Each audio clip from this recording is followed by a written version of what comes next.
Rebonjour ou bonjour à tous, c'est votre humble serviteur Glency Bouka, prédicateur de l'évangile de Christ. Aujourd'hui, je viens nous exhorter sur un point très important qui est avoir une relation profonde, intime, avoir un lien très solide avec Jésus qui ne peut se rompre. Parce que la Bible dit que 2 cordes ou 3 cordes ne peuvent pas se rompre facilement. Donc nous devons avoir une relation très étroite avec notre Seigneur Jésus. Vous savez qu'il ne suffit pas seulement de connaître Jésus, mais aussi d'avoir une relation profonde avec Jésus. Je dois connaître Jésus et avoir une relation profonde, un lien solide, une relation intime, une relation étroite avec Jésus. Vous savez, connaître Jésus ne s'arrête pas là, il faut aussi y avoir une relation. Si je connais seulement Jésus et je n'ai pas de relation avec lui, je ne pourrai pas jouir de ses bienfaits. Je ne pourrai pas jouir de l'œuvre de la croix. Je ne pourrai pas jouir des bénédictions qu'il a réservées pour moi. Connaître Jésus simplement, c'est comme connaître un président d'un pays ou un roi d'un pays sans pourtant avoir une relation avec lui. Combien de personnes connaissent les présidents de leur pays? Moi, je connais le président de mon pays.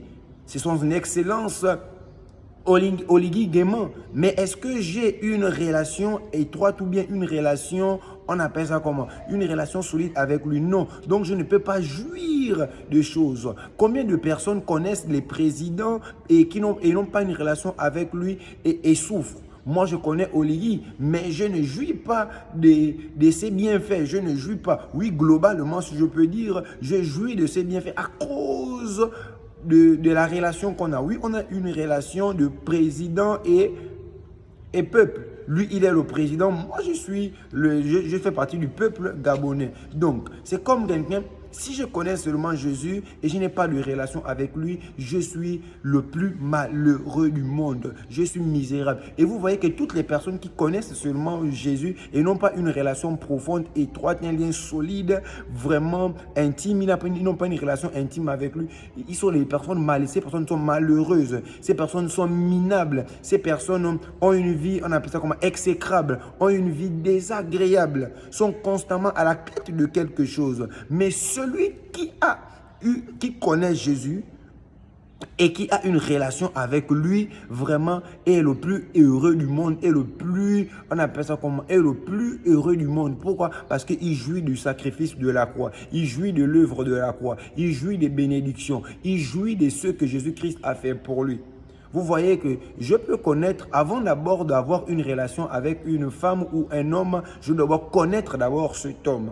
Connaître cet homme, et lorsque je vois maintenant les qualités, les critères ou le caractère de la personne, je peux maintenant m'allier avec lui, je peux maintenant me lier avec cette personne et avoir une relation. Et pour avoir une relation intime avec une personne, une relation solide, un lien profond, un lien étroit, je dois côtoyer la personne tous les jours. Je dois être constamment avec cette personne. Et pour avoir une relation avec Jésus, nous devons être constamment avec lui. Nous devons constamment être avec lui. Nous devons constamment le désirer. C'est lorsque tu aimes une personne. Lorsque tu aimes une personne, qu'est-ce que toi tu veux? Tu veux tellement passer du temps avec la personne. Tu veux tellement que la personne ne soit pas loin de toi. Et comme tu dis, il y a des personnes qui disent, lorsque je suis avec toi, plus rien ne me manque. Lorsque je suis avec toi, j'oublie tout.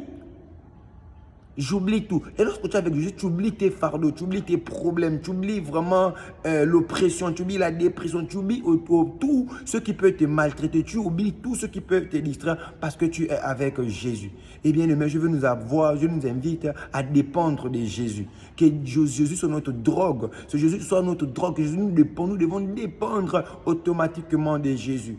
Nous devons avoir cette relation très solide, ce lien très étroit avec Jésus. Nous ne devons pas seulement nous arrêter à connaître Jésus. Oui, ce n'est pas mauvais. Connaître Jésus, ce n'est pas mauvais. Moi, je connais le président Oligui, mais moi, je ne mange pas l'argent d'Oligui. Je ne jouis pas de ses faveurs. Mais celui qui connaît Jésus jouit de ses faveurs. Celui qui connaît Jésus et a une relation étroite avec lui jouit de ses faveurs, jouit de ses bienfaits. Je nous invite sincèrement à nous connecter à Jésus, à avoir une relation intime, vraie, profonde, solide qui ne peut pas se rompre, que rien ne pourra rompre, rien ni personne ne pourra rompre.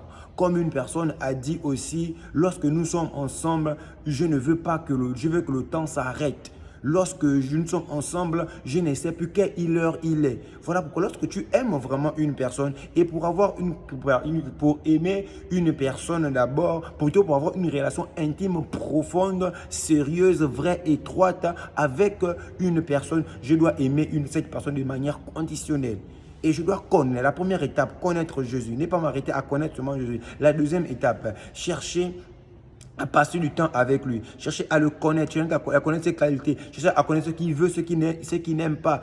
Et en dépit de tout, avoir de l'amour. L'amour n'est pas un sentiment. L'amour n'est pas une impression, on appelle ça comme une sensation. L'amour est une décision, comme je le dis. Je décide d'aimer tel, malgré ses défauts, malgré ses qualités, je décide de l'aimer. L'amour aussi, c'est Jésus. Je dis souvent, l'amour, c'est une personne et cette personne, on l'appelle Jésus. Aucune personne ne pourra t'aimer comme Jésus t'aime. Aucune personne ne pourra t'aimer, nous aimer comme Jésus nous aime. Jésus n'a pas seulement dit je t'aime, mais il a montré là, car Dieu a tant aimé le monde qu'il a donné son Fils unique afin que quiconque croit en lui ne périsse point mais ait la vie éternelle.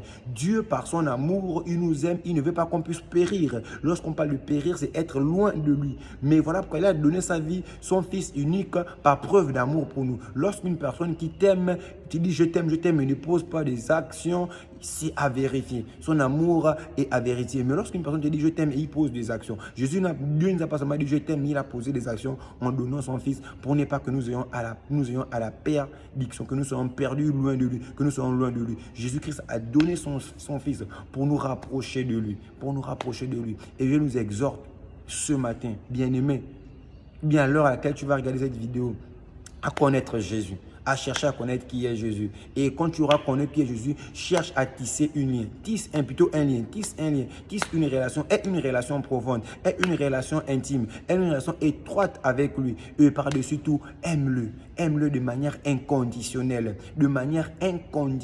sans condition. Que tu aies l'argent, que tu aies le mariage, que tu aies les voitures, que tu aies les maisons, que tu aies l'argent ou pas, aime-le. Que tes circonstances ne t'amènent pas à t'éloigner de lui. Même quand les temps seront mauvais, attache-toi toujours à Jésus. Regarde à Jésus. Demeure, tiens ferme. Dépends de Jésus. Dépendons de Jésus. Dépendons vraiment de Jésus. C'était vraiment ce que j'avais à cœur de nous dire, de dépendre de Jésus, d'avoir une relation avec Jésus. Celui qui connaît seulement Jésus n'a pas une relation avec lui, vraiment est misérable et souffre. Voilà pourquoi on voit, il y a beaucoup de gens dans des églises qui connaissent seulement Jésus, mais qui ne sont pas appropriés, ce qu'il a fait pour nous. Voilà pourquoi beaucoup de gens disent je souffre, il va à l'église mais il n'est pas changé, sa vie est la même et sa vie va de pire en pire et il abandonne. Pourquoi? Parce qu'il s'est arrêté seulement à connaître ce que Jésus-Christ a fait pour lui. Il s'est seulement arrêté à connaître que Jésus-Christ est le Fils de Dieu, il s'est arrêté. Voilà pourquoi Marthe a dit je sais que tu es le Christ. Il a dit à Marthe, je suis la résurrection et la vie. Crois-tu que ton frère peut vivre? Elle dit oui Seigneur. Mais il ne voulait pas que tu connaisses que je sois le Fils et la vie. Il voulait que je suis le Fils, mais il voulait au début que Marthe sache qu'il est la résurrection et la vie. Jésus est la résurrection et la vie. Jésus est celui qui peut ressusciter ta vie. Jésus-Christ peut ressusciter ce qui a été mort, ce qu'on a tué en toi. Jésus-Christ est le seul, la résurrection et la vie. Jésus est celui qui peut t'apporter la vie, qui peut te donner la vie. Pas la vie pas la vie biologique, mais la vie Zoé, la vie éternelle, la vie abondante. La vie en abondance. Il a dit, le voleur ne vient que pour détruire, dérober, égorger. Mais moi, je suis venu afin que les brebis aient la vie. Mais qu'elle soit dans l'abondance. Donc, pas seulement la vie, pas seulement te donner la vie, mais te donner la vie abondante. La vie abondante. Donc, c'était vraiment ça. Et cherchons à connaître qui est Jésus. Cherchons vraiment à connaître qui est Jésus. Cherchons à connaître l'œuvre de la croix. Cherchons à connaître vraiment ce qu'il a fait pour nous. Cherchons à savoir vraiment qui il est pour nous en réalité. Et cherchons à tisser ce lien, avoir cette relation solide, étroite, inébranlable, intime. Et cherchons à être des intimes de Jésus. Cherchons à être des amis de Jésus. Car nous sommes son épouse et l'épouse veut toujours du bien pour son épouse. L'époux veut toujours du bien pour son épouse. C'était ça vraiment mon exhortation. Sur ce, portons-nous bien. Bonne journée, bonjour, bon après-midi, excellent dimanche à tous, excellente semaine à tous, excellent jour à nous tous. Je nous bénis tous dans le nom excellent de notre Seigneur Jésus-Christ de Nazareth. Amen.